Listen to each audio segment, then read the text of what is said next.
check it out. We're here. It is time. It is the Homeboy Sports Network. Yours truly, Jose Gutierrez Jr., Lover J, and on location in Ohio, the great state in the United States. They make, wherever Ohio leans, everybody else comes in between. They just follow the path. My man Mike Johnson in Ohio. We got big news, man. We finished our pilot season. We think we did well, got some good response. We're here to kick in the rest of the season. And what a way to do it for the first official season of the Homeboy Sports Network with this news fresh off the press. Mike, take it away. Well, what do we have? We got our all-time favorite basketball player. I'll go ahead and speak for you on this one as well. You can do that. This is personal for us. Go ahead. There's no balance and fairness with this one. not between these two. No. Magic Johnson has stepped down as the president of the Lakers, effective immediately. Come on. It happened right after Luke Walton's pregame press conference, and he didn't even inform Jenny Buss, which is astounding to me. How could you not inform, a lifelong friend, somebody that you watched grow up, and vice versa, a family friend? How you could not inform her, which is astounding to me. So, this reeks of something bigger than Magic just deciding to step down. I don't know. What do you think, Jose? What do you think is going on here in Lakerland? It's been a miserable season in Lakerland, as we both can attest. But what do you think is going on here?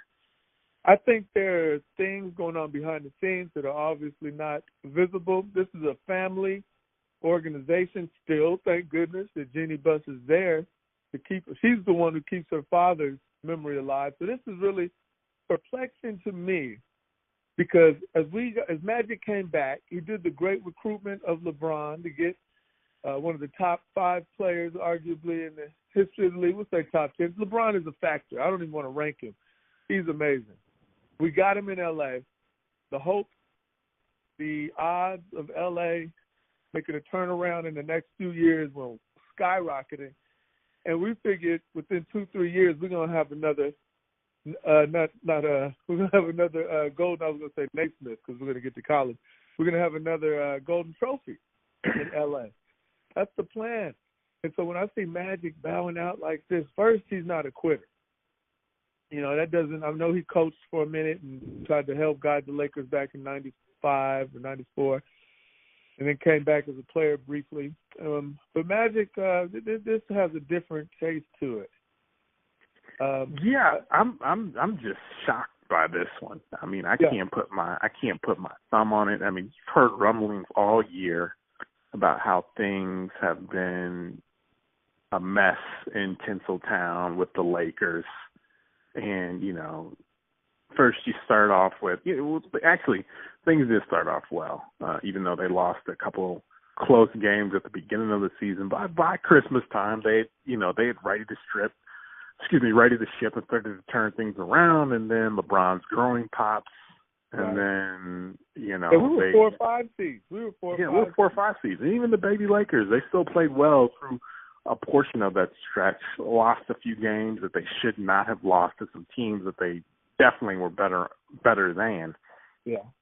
And then injuries just kind of took a toll on the season. They couldn't hold on while LeBron was out, and then you got, when LeBron does come back, then you got the Anthony Davis thing, where that happens a couple weeks, around all that time, and cats are thinking, do I have to leave this LA lifestyle and go play in New Orleans? You know how it is. And then, and then the wheels just fell off. And so there's a lot of finger pointing, this, that, who's doing this and who's doing that. So it just was a bad season, and this completely makes sense if you think about it. It's just piling on. I think tonight against Portland can't come quick enough, and the offseason can't come quick enough for the Lakers. But Go ahead. I'm itching to jump back in because this will give us some time to recruit. My first response was emotional on top of the disgust of the season itself. I sounded like a blithering idiot. Now, let me correct this because I need to straighten my spine out and deepen my voice on this. Magic made a great move by getting LeBron, failed miserably at finessing this Anthony. Well, let me stop you right there. Right. So Magic gets all the credit about bringing LeBron to Los Angeles. Midnight, 11:59. He was outside the house. Let me ask you this. Let me push back a little bit. Let me ask you this. With all LeBron has going on right now, with executive producing this, Space Jam 2, how hard of a sell was it really to get LeBron to come to LA? Or was it already a foregone conclusion that LeBron was like, you know what? I already got a house out here. And you know as well as I know, once you get a taste of that LA life and you're out there, I was out there for a week and I wanted to move immediately. No doubt. Well, how hard of a sell was it really? It was a sell, I believe, because he could have weighed the Clippers as well, which the Clippers are obviously in a better organization than the Lakers in the last 8 to 10 years. Let me slow down. Let me go 7 to 8 years. Yeah. Record-wise and production-wise, and taking some of the LA market share. I'm a Laker and a Clipper, but I know which is my team. I don't really even see them. Yeah, but if you got a chance to don the purple and gold, I mean, you can say all you want about the Clippers and Doc Rivers and. Well, wait a minute though. I mean, and Jerry West. But the Lakers are still the Lakers. Well, let me finish this point because the Lakers have made such terrible personnel decisions, and they've shown such terrible. I mean, does LeBron? Just to go back to your point, because I don't think it was a foregone conclusion, because LeBron cannot afford to have the end of his career be like this. And Magic had to tell him, we're going to get you 1 and 2 more A to B plus level stars to rock with you down that baseline. And that hasn't happened. I know that was the sell because that's a no-brainer in this world, the way we think on this planet. Like, who don't want to play for the Lakers? But like we've talked earlier in the season, off record, I believe LeBron has become a nemesis now. He's become the player that people intentionally avoid playing next to because they're like, we're going to go ahead and stomp him out. No, yeah, I agree with that. I mean, you could tell by some of the games that they were losing when they were trying to make it to the playoffs. I mean, they were everyone's championship game. You lose games to the Memphis and Phoenix and games. You have no business losing to these teams. And because it was that added feel that this is our chance to get LeBron right here. And so the league was gunning for that dude. And so LeBron, I think, if you think about LeBron, he's just like, look, I just stomped through the Eastern Conference for the past 8 years with, you, me, and whoever else I decide to and the dude who can shoot. All you need, that's all I need. I just need some more bodies out there, and I can get them to the playoffs. So I think maybe that was part of LeBron's detriment. Says no matter who you get, we're going to be viable just because. In the East, that worked, right? And even to a certain extent, I think it was working here until he got hurt. I think LeBron probably is not as healthy these past few games as he would lead us to believe. I still don't think he is 100% right. So maybe that has something to do with it. But nonetheless, man, this season has been the season of the Lakers season from hell, and we've had some bad ones the past 6 years, but this one with all the hope and right. It's the worst one about this year is we had hope. Well, and as we we're still purging our emotions, as you can hear, anybody listening. But to get back to the crux of this, I think Magic must have taken this personal, like he's failed. Yeah. So Magic is a winner, and he's he wins on a trajectory. He can know he can come in at a low-performing organization and raise it up. And I think he feels like this ain't going to happen. Because why would he bring LeBron in? I think I'm just trying to get into his mind, because this is an un-Magic-like move. Magic does not just abort mission. Okay? No. Yeah, this one is a strange one to me. So the question becomes now for the Lakers. Yeah. You know, where do they go from here? Do they get somebody who's a more established GM?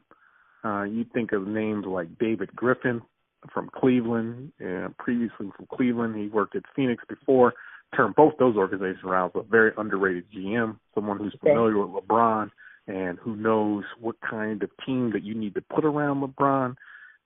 Who do you get from there, and what does that say about your upcoming free agency class? Are you able to attract some of those big name players, or is this a deterrent because the Lakers are still such a mess right now? And you're thinking to myself, do I really want to go there? Or do I want to go down the hall to LA, to the Clippers, or do I want to go out to New York with possibly Kevin Durant? Where do I want to go? Lakers are not an attractive destination right now for multiple reasons. If Magic, who believes purple and gold and is an unofficial member of the Bucks family, if this departure was conducted the way it's being reported, I don't see anybody taking this job except somebody of our caliber who would be an entry-level, go-get-em type of GM, like our young baseball GM who went from Boston to Chicago. Somebody who's innovative, willing to take a risk, and the organization's willing to take a risk on him, but is a fighter. I can't remember his name right now, the young, brilliant GM. You remember who? Theo Epstein. Theo. Yeah. Somebody of that caliber attitude. Because there ain't no other Theo Epstein, but somebody of that kind of attitude, because I wouldn't feel safe. The thing is, you still have a GM in place and Rob Pelinka. That he can go too. Oh yeah, he can get gone. Yeah, as far as I'm concerned, he can get ghost.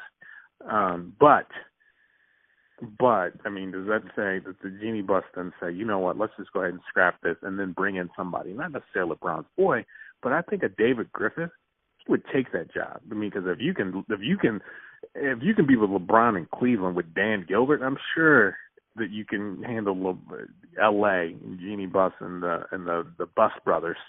The Bus Brothers. They can't be even relevant to this any worse. conversation? Are they even relevant to this conversation? Let's keep them out of this.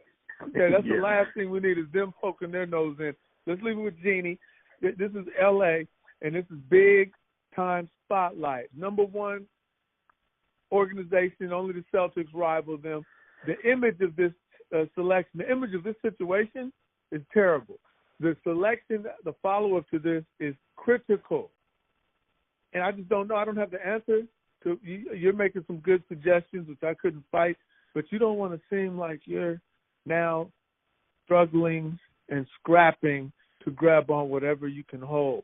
That will really tarnish the Laker mystique. It's already been, the chassis is already scratched and scraped. It's down on the organization. I'm serious. I already kind of feel that way. I feel like we're not formidable. No, we're not. This is a long stretch here. I mean, we've been down for a minute, and we've been down, actually for a long time. And I think you can count when the Lakers, I'll never forget this. I made a post on Facebook when the Lakers lost to Dallas in was it the Western Conference Final? What's the Western Conference Final? Either the second round when Dallas ended up winning the championship. That was pretty much the end of the Laker run as we knew it. Yeah. Right there. That's it. And they haven't been right since. So even with Kobe.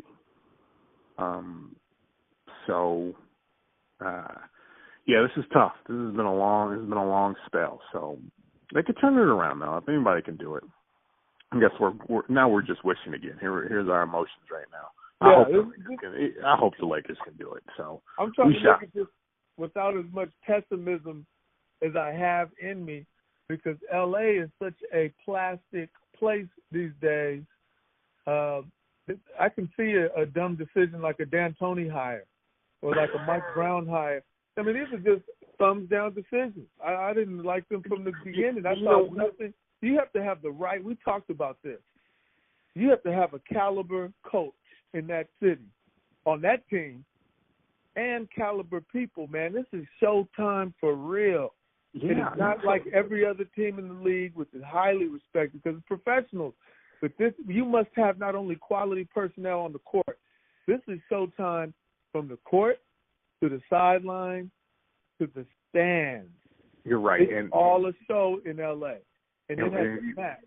And Jose, when you mentioned those two, Mike Brown, who's a great coach for the city of Cleveland. Sure. And obviously he did a fantastic job. Yep.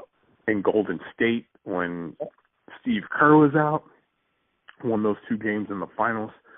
And then you take a look at Mike D'Antoni and what he's accomplished in Sure. Phoenix. What he did in Phoenix and what he's now doing in Houston. But what you'll notice, he wasn't a good fit in New York and he wasn't a good fit in L.A. because those cities, those basketball traditions and those, the Knicks and the Lakers, he wasn't the right to your point, he wasn't the right caliber. Great coach, but he did not fit the city. And he did not fit the organization. And that's what you're going to need when you think of a Laker coach, Pat Riley, a Phil Jackson, somebody who's tough enough. Tell the truth. Come on, and charismatic. So those two and if you notice, Jose, I mentioned those 2 cities, New York and L.A., Pat Riley, not only did he succeed in L.A., he also succeeded in New York as well. And Miami. Well, Miami, Miami. I'll say this about Miami as a basketball town. They're a great city, not sure if it's on the level as a basketball town. Not at all. He actually formed it into that. He made the Heat what they are. Because it sure wasn't Ronnie Cycli and John Sunvold by themselves on the court. Pat Riley made Miami a basketball factor. Although in what was that? Tecmo basketball, John Sunvold can hit him from the top of. He can hit the 3, baby. So that's right. We know what we're talking about. Now, I'll say this, and just to lay on further to the point of caliber of coach with the type of city you're in, like that's why Bobby Knight is fine in Indiana and Lubbock, toward the end of his career. He's a substance coach. He doesn't care about anything happening outside of his mind and outside that 94 feet. That's it. He don't care who's in the stands. Matter of fact, he's throwing chairs at the stands. So when you got coaches like that, Coach K, these people who Coach Krzyzewski who develop their own thing. I'm oblivious to the glitz, glamour, and the artificial, materialistic aspects of the shine of the court. That's where the Mike Brown, I think, fits, and D'Antoni and many coaches. I think most coaches are that. And I think there's only a handful. I mean, this is why your selection for the Lakers to fill, I don't know what they're going to do with Coach Walton. I mean, I think that may have been a situation. Maybe Jeannie was like, we're going to rock with him to give him another shot. He deserves a fair, healthy season. I can't be a part of that. Right. I could see that being it. I don't want to see Luke Walton fired with this type of, inavailability of players. This season, and he really didn't get a fair shot. I don't know what you hear rumblings like the players don't respect him, so on and so forth. I don't know, man. My name isn't Stephen A. Smith. My name isn't Dave McMenamin. I don't know I don't know the heartbeat of really what's going on. I ain't got no sources yet, right? So who knows what really was going on. So, all right, so let's put this Lakers thing to bed, man.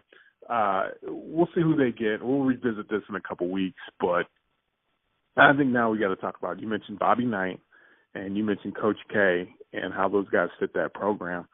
Let's talk about Mr. Bennett in Virginia and what they were able to accomplish after last year's shocking defeat to a number 16 seed.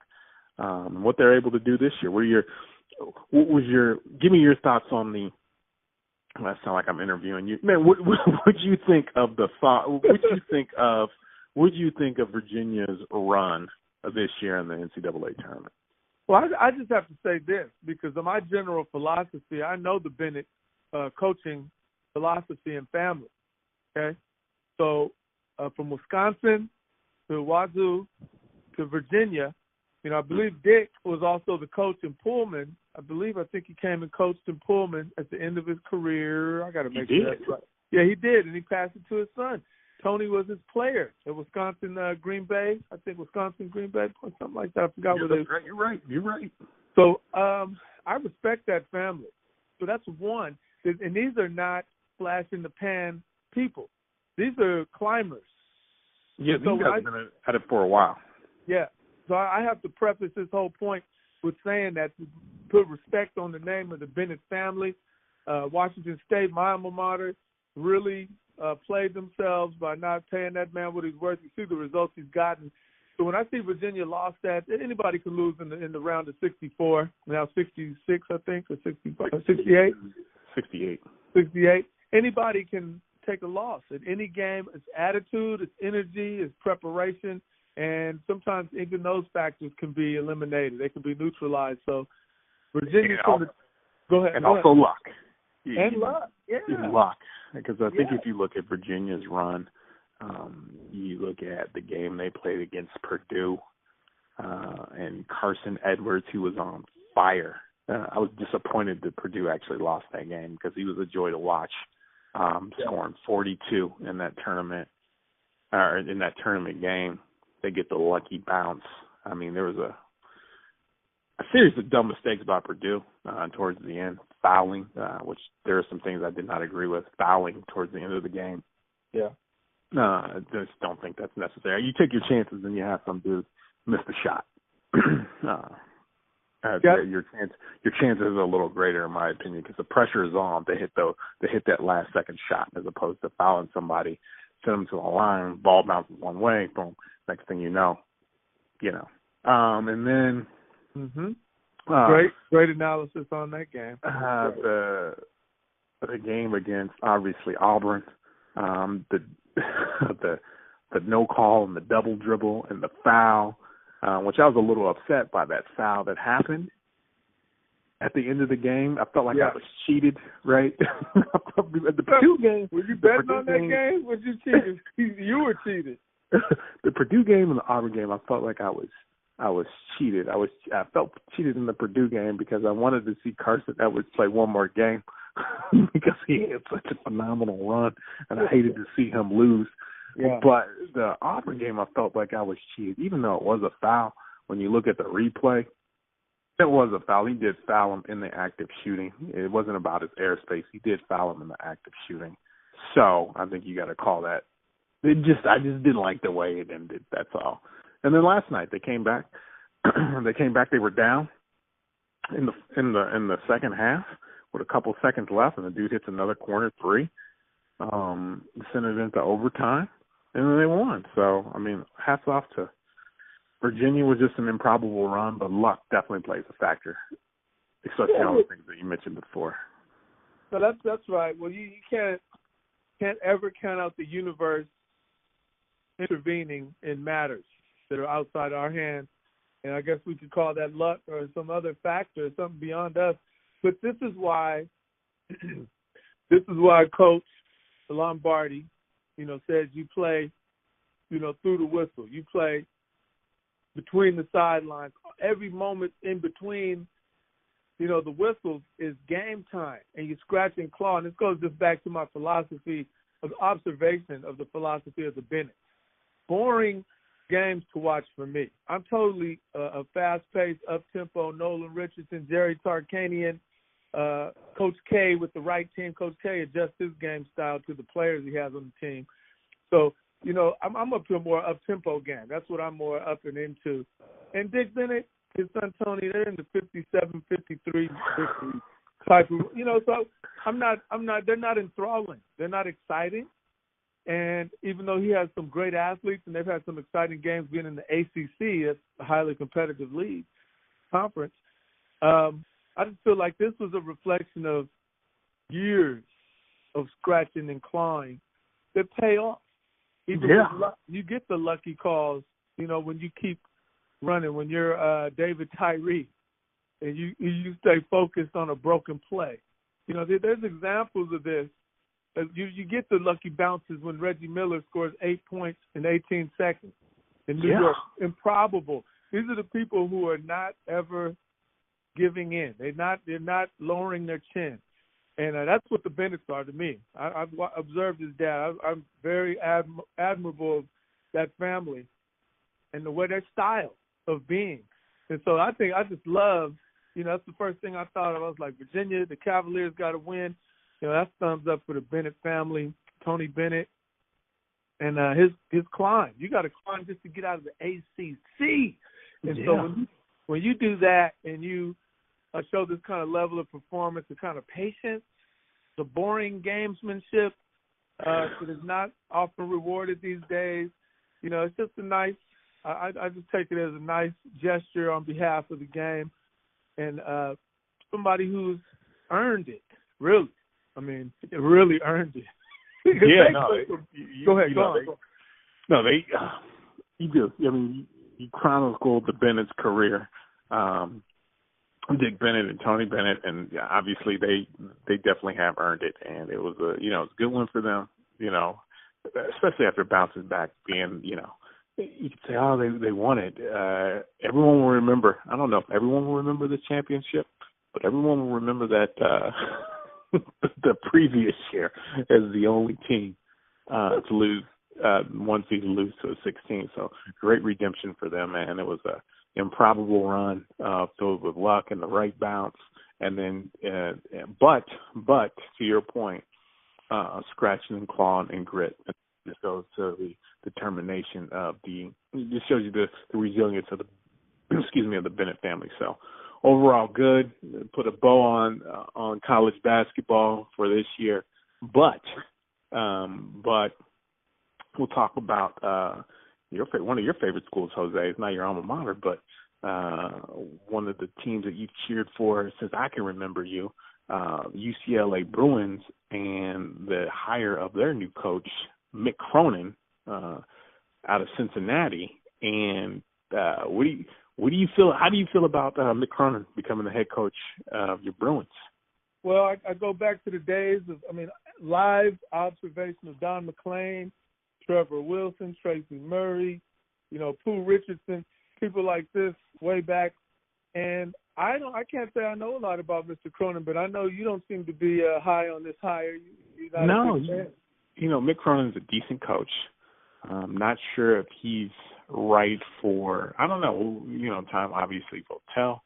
I don't know what kind of recruiter he is when he has more resources. Obviously Cincinnati has built up to be a fine program, due to the work that Bob Huggins has done in previous years. His legacy still rings there. Yeah, and so I'm not quite sure. I mean, he's very, and you'll find he's very temperamental. The way he talks to his players, the way he talks to the refs, it just gets angry over some of the things that I've seen on the court. But he does win. Obviously, he wasn't UCLA's first choice, but I don't know, man. We'll see. Living in Cincinnati for a while, watching his demeanor. Just not a fan, but he could coach. So we shall. I like the results on the court, and I'll just say this. I don't know if those kind of characteristics are going to swing too long in L.A. because it's still more of a liberal, laid-back city. Even a huge institution like UCLA, which is a city within itself, within the city, I look at this hire as another. I mean, let me go back. Let me just tell you what I'm observing. I didn't like Steve Lavin leaving UCLA. I didn't like what's the coach from Pitt who came over who went to 3 straight Final Fours? Jamie Dixon. Yeah, was it Jamie Dixon? No, not Jamie Dixon. It was I know who you're talking about. Howland, Bob. Ben Howland. Ben Howland, yeah. Ben Howland comes in and does stellar work coaching. Has a bad season, he's out of there. Then we have the old Indiana, Missouri guy, Steve Alford. He does a good job. He comes in and does a good job. And he's out of there. I don't know what they're thinking in Westwood. I mean, I know you know. Let me ask you this, Jose. Let me ask you this. You mentioned all those great players. Don McClain, who's another, got an issue with Don McClain recently. The comments he made about not Russell Westbrook, but James Harden. But anyway, that being said, you mentioned guys like Pooh Richardson, Cameron Dollar, by the way, who's blown up. Have you seen him on the sideline at Washington? Is he at UW? Yeah, Cameron Dollar. No. Come on, buddy. He's not Get you on that keto, that paleo diet. Anyway. You don't think he could run the point anymore? I don't think so. And then you look at all the dudes that are God, what are those guys' names? The Collison boys and O'Bannon, O'Bannon, Kevin Love, Russell Westbrook, all those guys.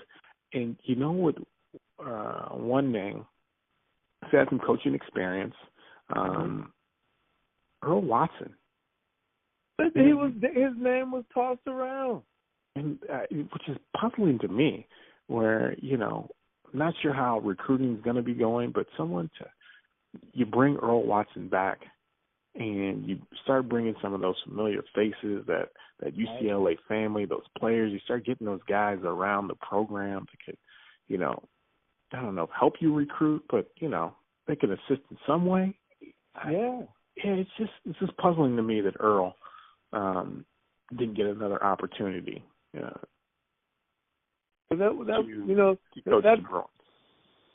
knows when that blue UCLA with the gold around it means something.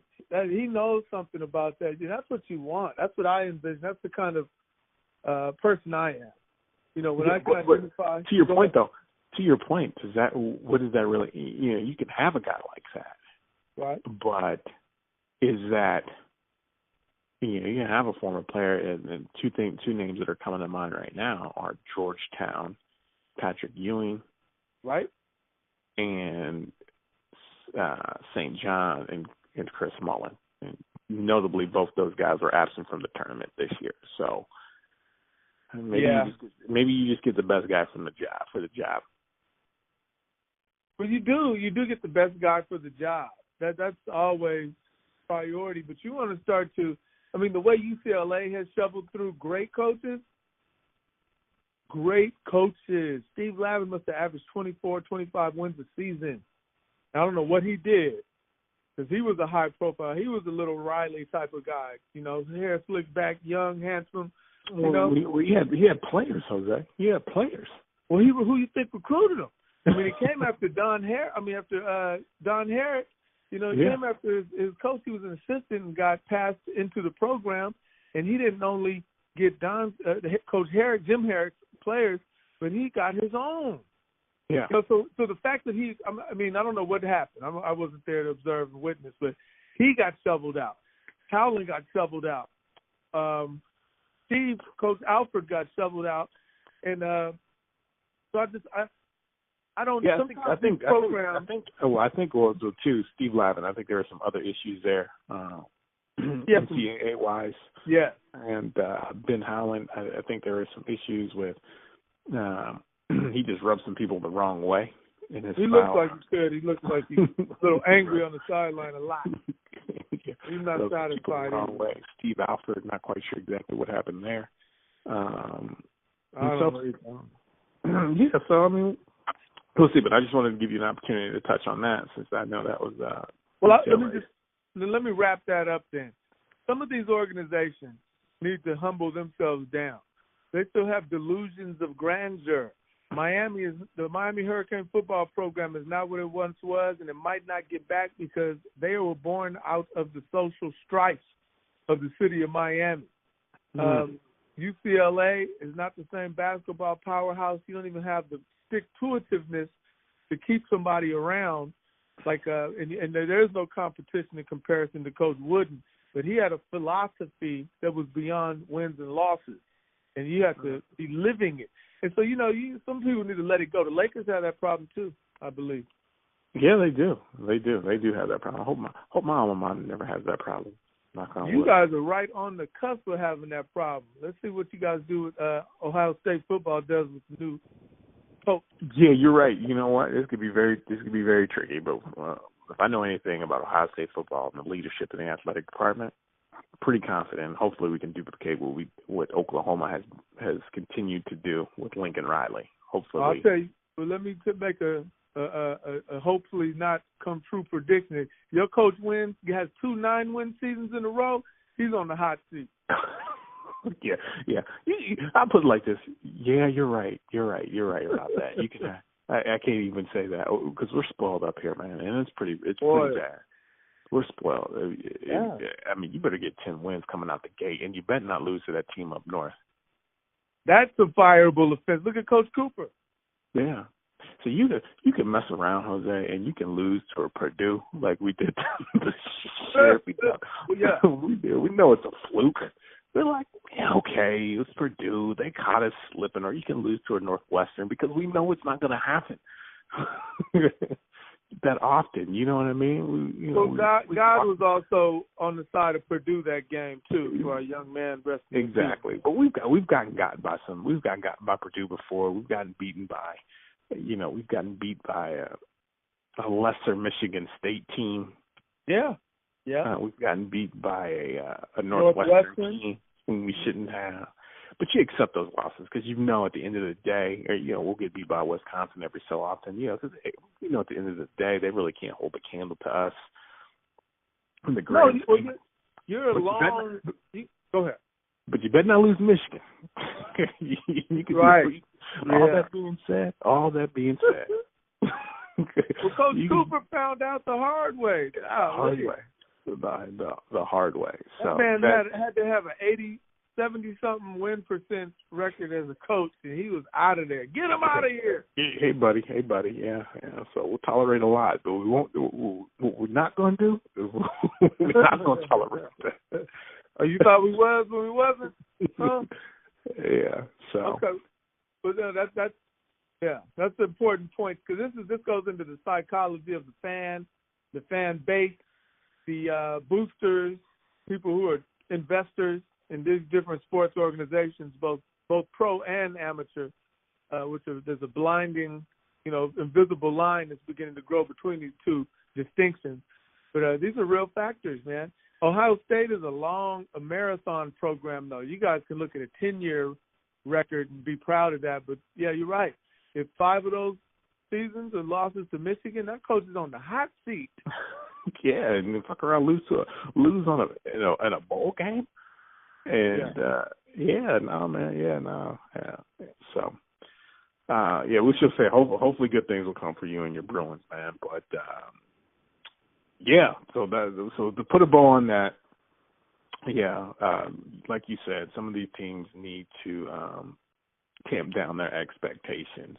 But some people who had high hopes, Jose, and high expectations that didn't quite work out, the AAF. The league folded, man, and it didn't even last the full season. What did it last? 6 games? They were they couldn't pay the players after week 2 or week 3. They missed payroll. Yeah. So what are your thoughts on that, man? I have multiple thoughts on this. I was really rooting for, I root for fledgling organizations and leagues, and I was really hoping it would become an alternative because I love football year-round, and you have to adjust to that because we have other sports that capture our attention once the NFL. And we're back. We're not going to let the the digital devils thwart our plan. We're talking football here outside of the NFL. Now, you asked before our break there, what do I think? I think the AAF, I was really rooting for that league. I know Bill Polian, as a thinker and a good GM, great GM. I was looking forward to seeing what their project did. I don't agree with his assessment of Lamar Jackson. I thought that was cornball style, so I got to include that. And the cornballiness, I think, extends into this operation. You mentioned that the players' payment was being jeopardized after 2 weeks. I'm wondering, when I hear that, I'm wondering, did anybody project this out for the entire season, project the income, the revenue stream, how things would be taken care of? I mean, these players are not getting paid millions like any NFL players. What's going on? So, go ahead. No, I think there had to have been some pro formas that were run, but I don't know. There were a few things that were unaccounted for. I don't know if you're talking about ticket sales. I don't know. I'm talking about all that: ticket sales, sponsorship, bankrollers, investors, people who put the money up. To invest in it, Yeah, I mean, obviously they had a TV deal in place with CBS. And they even CBS had ordered more games. So to me, it sounds like that, they like the product on the field. But, I'm not quite sure exactly what was going on there. I read somewhere where Dick Ebersol said the infrastructure wasn't there as it was in the XFL back in 2001. So let's just slow that comment down right there. Let's just slow that Stop right there. What about the XFL? Okay. Yeah, the XFL lasted a total of 8 or 12 games. I mean, I don't know, but if they had a stronger infrastructure in the XFL than they did the AAF, then it was doomed from the set. Yeah. I think there's some indicators here that make this a problematic situation for me, not only from sports, but further when we get into this conversation, the business prospects of the future, just general industry. I'm bothered. I want to bring in our owner from the NHL, who came in and bailed out the league after week 2 with I'm sure the begging request of Bill Polian and Mr. Ebersol. What's his name again? Our guy from North Carolina. So the owner, while you look his name up, he did a great gesture. And, of course, this was not about any kind of favor. He got the buy-in. He got the opportunity to get some ownership, significant. Tom Dundon. That's old boy's name, yes. Tom Dundon. Yeah, so Tom Dundon, I believe he must have gotten carte blanche authority with his $250 million pledge to guide this season out. What I read and found out is that Mr. Dundon, he had pledged that $250 million, and he was paying it on a weekly basis. This was almost probationary. So what I was thinking when I heard about this bailout, I was thinking this man fronted $250, so we're going to have a full season. Nah, bro. I'm gonna pay you. I'm gonna see how my money goes. I'm gonna see what I'm gonna see what the money's talking about before I go ahead and dip into my funds. Nah, bro. I'll give you some now. It's like he was fronting some cash. It was like, I'm gonna bring my money back, or we're shutting the lights off. He was on one of those situations. What it sounds like to me that he wanted to ensure his investment would not just be even for this one season, because there was an effort, as there are with all the underling leagues of the NFL, and from Arena to Arena 2 and other leagues. These leagues can, there's players who will sometimes find their way into the NFL from these leagues. And so I think, Tom Dundon had, and the AFL had asked for the NFL Players Association, NFLPA, and the NFL to review looking at this league as a feeder league. And the NFL reportedly was not going to do any review of anything of the sort until 2021. Jose, you know what this sounds like? This almost, I didn't mean to interrupt you, but this sounds like an episode of Shark Tank where Tom Dundon was one of the sharks in the AFL, was pitching their investment, and he decided to give those guys some money on some contingencies. Right. Yes. I'll give you the $250, but there's some stipulations that are in place. And I can pull my investment at any time. This is almost what this sounds like. Anytime. He's like, yo, obviously could. I think he's shaking out like I thought. Y'all ain't getting all my money, man. I didn't work too hard for this money right here. Yeah.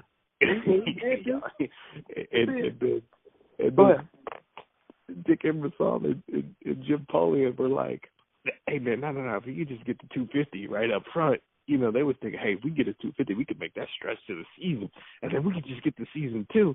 And Tom Dundon was like, nah, player, you ain't about to take off my money. Not like that, you not. Right. And if what you reported was if the infrastructure was not as set up as the XFLs in the first place, I think as an investor or an investment thinker, I'm not considering the second year a possibility anyhow. And if that's the truth, I'm going to pull my money now. Because I'm not $250 million. I don't care who has that amount of money. That is not a short-term investment. That's not a project investment. That's a program investment. Projects have an end point, short end point, hopefully. Yeah. The program is meant to continue. He's putting in money he's thinking is going to continue. He doesn't get an affirmative response from the NFL. Ebersol, as you mentioned, reportedly said we didn't have the infrastructure. And, you know, I think any sensible money holder, investor, banker is going to say we're going to have to go ahead and withdraw for the remainder of this deal if that's written in the contract where I can do that. And obviously it was. And I think, you know, knowing Bill Polian, he's very much honored and respected among everyone. And I think, you know, he was probably banking on his character capital that people would ride with him, you know, be like, you know, trust Bill because he's worth trusting, and it seems to be. But that didn't work, man. Tom Dundon was like, let me open up these books and see what's really going on. And, you know, it looked like they were running books like Red from Big Red from the Five Partners. I like mentioning these factors here because people still are under the foolish assumption and presumption that there are personal relationships that have weight in professional sports. No, man. And they barely have weight in amateur sports nowadays. And I think the sooner we get to this realization, like Bill Polian was like hurt. He made some kind of sentimental comment online, you know, about how disappointed he was. And, this is business, man. All the people, wait a minute. No, wait a minute. All the people this man done cut and ended their career in Indianapolis. Oh, yeah. And he got the nerve to sound sentimental. Yeah, not only that. Tom Dundon say, I don't give a damn about your feelings, man. You ain't about to trick off my $250. For real. What is wrong with you? Sorry. Right. What the hell is wrong with you, man? Nah, bro. It'll roll. Nah, kick rocks. I love you, Bill, but nah, you ain't about to. I don't give a damn about your feelings and what you built in the NFL, and not with mine. You don't. Yeah, this isn't showing promise. It's basically that's the sentiment. That's the sentiment here because the NFL I didn't get here by accident, man. Right. This was not no lotto victory. I didn't win the Mega Millions. This is money. It's my money. And listen, he I think the linchpin obviously was when the NFL decided to delay reviewing the possible relationship between the two leagues, you know, the players and the league, whoever, you know, were the contacts between these two entities, you know, that would give me a reason to doubt as well. It'd be like, can we just get a good faith, a good faith measure that we can do this review sometime soon? They're like, no. Hey, Jose, let me ask you this. This may be interesting. This is kind of a far-fetched conspiracy theory, but this just popped up in my head. So do you think that maybe with the relationships that the XFL has in an indirect way, that had something to do with it? Hence, maybe the NFL said, hey, we'll hold off on it. Now, when I talk about relationships, I'm talking about number 45, his relationship with Vince McMahon. And, wow. And if you know that Vince McMahon's wife was, or she still may be, a cabinet member in his administration. And we know the relationships that 45 has with Robert Kraft and Jerry Jones. Do you think that may have had something to do with let me tell you something, Mike. You are really doing your Alex Jones, David Icke conspiracy theory type research here, and I got to applaud you for that. It's very possible, not that you even mentioned that, just to get back on a more logical part of that, because that's very possible. But, and that's very possible, and that would never be confirmed, because all that's conspiratorial, and there could be legal issues with that, with tampering. Oh, yeah. I just thought, I'm not. You think I'm ruling that out, but I'm not. I'm not ruling that out. That's a very good insinuation. I think that's possible. I think also even the more concrete point that's above board is that I would wait if I was the NFL. Now that you said that, I didn't even think about this, but I would wait to see what kind of product the XFL presents before I choose which league to review for possible partnership. I want to see both products on the field, see what kind of marketing they did. The AAF was terrible marketing to me. I was looking for them for months. I was like, where is your online social media presence? Where is your promotional presence? Where is your in the streets presence of at least the cities you're in? I couldn't find anything until like a week before. And the uniforms were god-awful, too. It almost looked like an episode what was the movie with Oliver Stone? Any Given Sunday? Yeah. The uniforms look like. What was that show on ESPN, The League or something? What was the one? You remember about 15 years ago? I don't know, but whoever does these for football teams, knockoff football, they're horrible, man. Like, they never have the NFL obviously has the best uniforms, and so does college, but other than that, man, you never really see any good uniforms, man, out in professional football leagues outside of the NFL. I guess you could have some in the CFL are pretty good. I mean, what was the theory behind this? Put together the corniest uniforms we can find and think of. We've got 10 submissions. I want the corniest one. Exactly. That's what I really believe, that, because these were most plain Jane. This is your chance to go way outside the box. This may reflect the old school thinking of Polian and Ebersol at the same time as we think about it. Basic, be bland. They weren't even bland. It's just some of the decals on the helmets are just like, what the fuck are you doing? What are you doing? Yeah. Like, no. Yeah. I don't know. Who signed off on this? I can think of some of the FCS, SB, but FCS programs have better uniforms. Oh my God, yeah, these were horrible. But man, we'll see. We'll see what happens with the XFL. Hopefully, for the XFL, past is not prologue, and they're able to squeeze one more than one season out. Yeah, let's hope so. I mean, I was really hoping for the AAF to do something special and just have a good run for these players, and it just did not happen. Man, you feel bad for the players, and you feel bad for it. I'll just say this: you feel bad for any player that is trying to live his football dream out, because, as we mentioned earlier about Virginia, how everything had to bounce their way. It could be the same that could be said for professional sports. That's right. that everything has to bounce your way, and no matter how good you are, the stars have to align.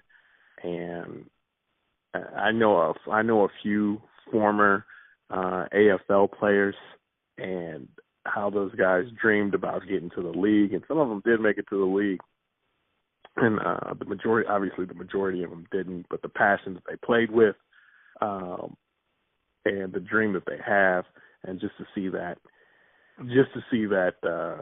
that candle stomped out for the time being, because certain people couldn't get their act together, is a shame. And not to mention that the people who work in sports, the people who worked in the front office of all those AFF teams who left, jobs from more established leagues, to take jobs for startup leagues, and there's a lot that goes on, man. So I feel bad for those people. I know we made some jokes about the ASFL, but those are the people that I feel really bad for, man. I do feel bad. I was thinking of my colleagues in the communication and consulting wing of industry, and I said, I wonder how my PR teams feel when overnight they don't have a job. I mean, that's pretty humiliating. PR people are the communicators, and the last communication is a received one saying we're out of business. Yeah, man, it ain't never ain't never fun waking up. One day you have a job and the next day you don't. It ain't never fun, man. I don't wish that on nobody. And we want to put respect on their names too before we get off this episode. So respect to everybody you said, Mike. Even the coaches. These people are passionate people. Coach Singletary, Coach Spurrier. Footballogists. These are people who study and live football for their life. And so people got families too, man. One way moving. And your wife, she didn't follow you because you're in Orlando. Last week you're in Chicago. Right. This week you're in Orlando. You're coaching. We don't know how long it's going to last, but she's she decided to follow you and your crazy ass dream of coaching or playing, and you got to uproot your kids and your schools because you want to, we were expecting to be in San Diego at least until May, and now we're out of here. And now all of a sudden we got the kids in school, and and then all of a sudden, the players. Man, it's just a lot, man. So I feel bad for everyone that was involved because some motherfuckers can't keep their shit right. Right, man. I mean, this is part of being responsible for others beyond your own self-interest. And this is what I want people to get when you're watching Homeboy Sports Network, sports news and views with an attitude. We're trying to come with the realness here, and we get personal about it because we're sportologists. We grew up with sports part of our identity. We're not just commentators. We're not just observers. We're participants.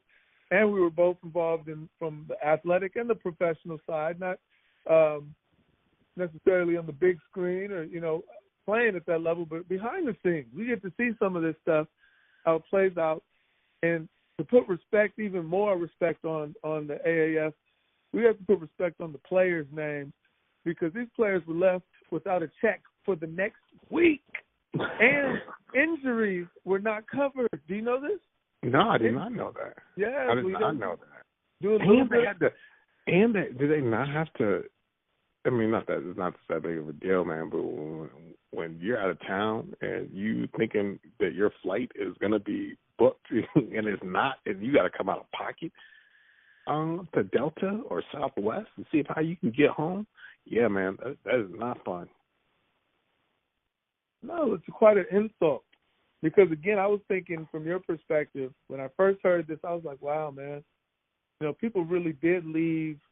There were young people, I'm sure, who left a lucrative entry-level opportunity, who left with a future possibility. They may be able to get that back. But you made a choice here, and this could have wantonly and irresponsibly, not on your behalf, ruined some of your projections and opportunities. You might have chose this instead of going to the Peace Corps. You might have chose this instead of going to a European firm. I can totally, Jose. I can totally this could work. I mean, I lived it before, right? Right. I can totally. You could have an opportunity. You could have an opportunity to go work. Let's say, in in the NBA. And in my choice, I had several opportunities, or close to, so I don't know. I guess they were several opportunities to work for a couple different teams or pursue a couple different teams when I worked in the NBA. And, you know, what if I would have chose one? And then a perfect example of this is when I was in Seattle. Sure. Yeah. A few people had opportunities to work for various NBA teams, and a few people had an opportunity to work with the Miami Heat. And this was before they got Shaquille O'Neal. So right. They're coming in thinking one thing, and obviously Shaquille O'Neal comes, and you know they're with they were hoping to sell tickets for the entire year. Well, Shaquille O'Neal comes, and they sell out the season, and poof, those guys no longer have jobs anymore. So I totally can see how this could happen. And, you could make a wrong choice thinking that you're going to get instead of an entry-level position, maybe a position that's a little higher. Right. And, you know, you move your family, or you're single and you move, even if you are single and you're young, who the fuck no one wants to move again. You uprooted your life. I mean, it's a little easier. Especially not against your own desires. Yeah. And based on, again, irresponsibility and greed of a third party that has nothing to do with your life. They're the owner. I mean, they may be the owner or executive team or investment team, but, you know, they didn't care about what this would do to you, and you made all your life decisions based on this gig. And so this is what happened. You know, the players are grateful because, you know, and it sucks for them because now they're taped. They're not going to get all the tape and all the performance they thought they'd get. But for the people you mentioned, the front and back room officers and staff, those offices are empty today. Yeah, now you know if the players ain't getting a check, you know. Yeah. You know you're not getting no check. Come on, admin is done. I mean, they don't make much money to begin with, so whatever little money they was making, nah, bro. What bothers me most about you? Hold up. Okay. Could you imagine, Jose, for just a second? Go ahead. I mean, first of all, most people live paycheck to paycheck anyway, right? But yeah. Could you imagine, especially if you're a younger cat, that you worked for a team, you didn't got yourself up, you didn't set yourself up in an apartment thinking you're going to get paid, and look, Stu, your rent's due. Right. Stu, your rent's due, and that direct deposit don't hit when you think it's gonna hit. You didn't went out and you may have had some drinks, you may have bought some groceries. You know how when you're young you finagle your money a little bit more than you probably should. How do you deal with that? What do you do? You don't, man. You don't. You could at that stage. You got to call somebody, man. Look, you got to call somebody, man. You got to call somebody. That incident actually happened in quarterback Brandon Silvers, I believe, of Arizona. I don't know what team he was on for sure, but you know, somebody showed up at their hotel after the game, and all the players were. Nobody had their check-in to the hotel. And so one of the quarterbacks had Airbnb, and he just, somebody tweeted, "Yo, I got kicked out of my hotel." And Brandon Silver, props to him, respect on his name. He told his buddies from the team, said, "Hey man, I still have the Airbnb. You guys can come over here." And that's an awesome gesture. That's better than the league could offer. Yeah. I would like for this to be a wake-up call for not only the athletes who are a commodity, but the fans as well, just to be aware of what the athletes choose to participate in, so you have some level of empathy that this is truly a business. And yeah, man. As much as you and I love our athletes, people we grew up on and admire, Magic Johnson, Jerry Rice, there was a time when there was a little bit more love involved in the game, and that seems to just be gone.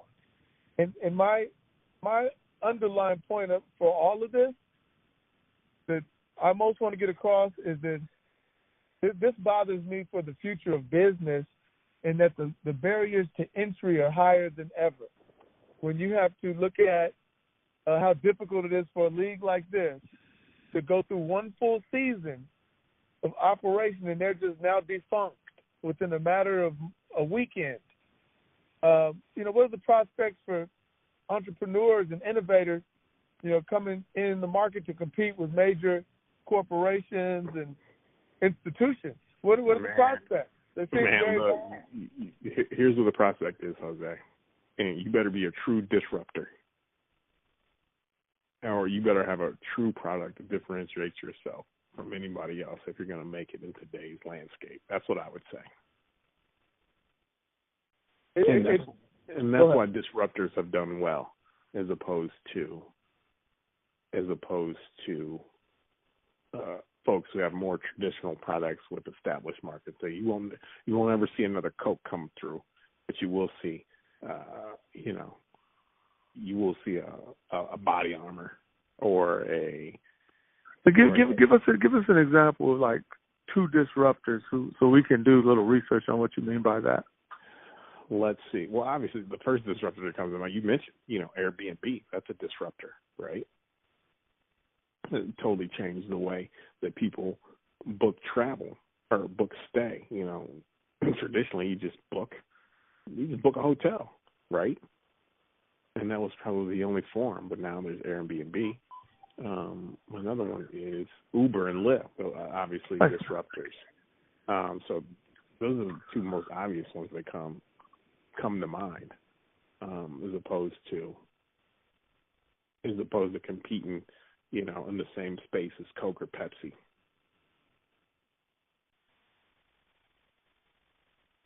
Well, if I like those examples, and they're not without trials as well, because obviously Uber had a major controversy come up. But so you have to be. I mean, I think to add to your point, you have to be prepared for all of the contingencies that are likely to happen.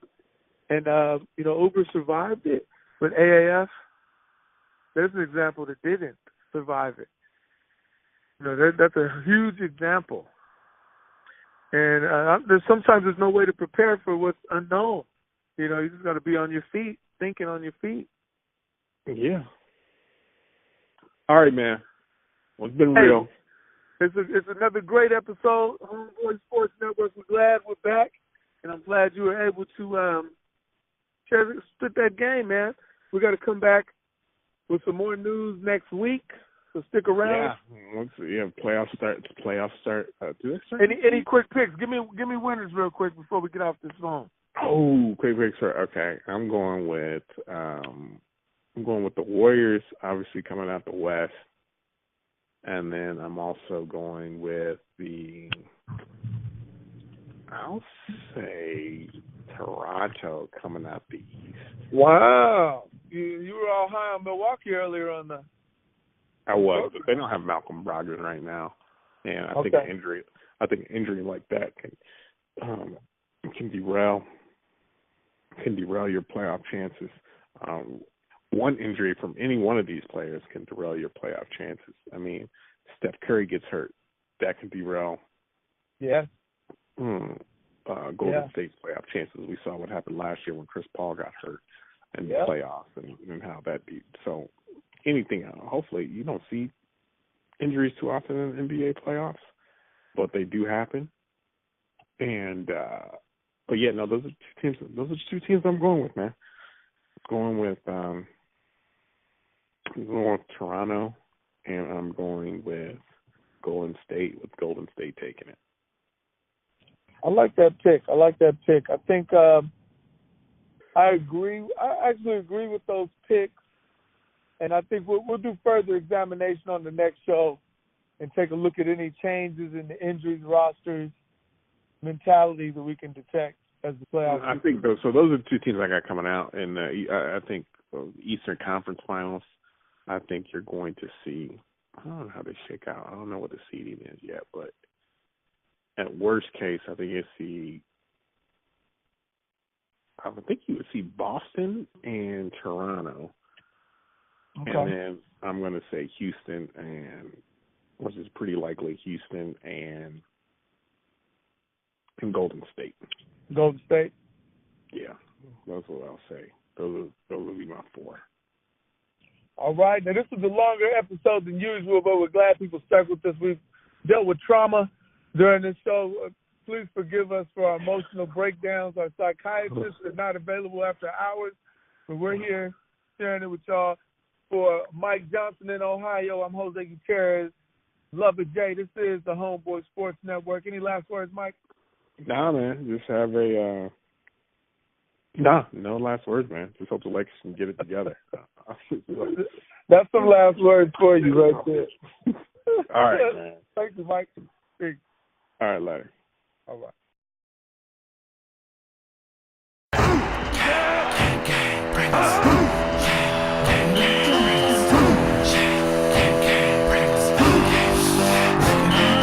Put him on his back and let him know what's happening.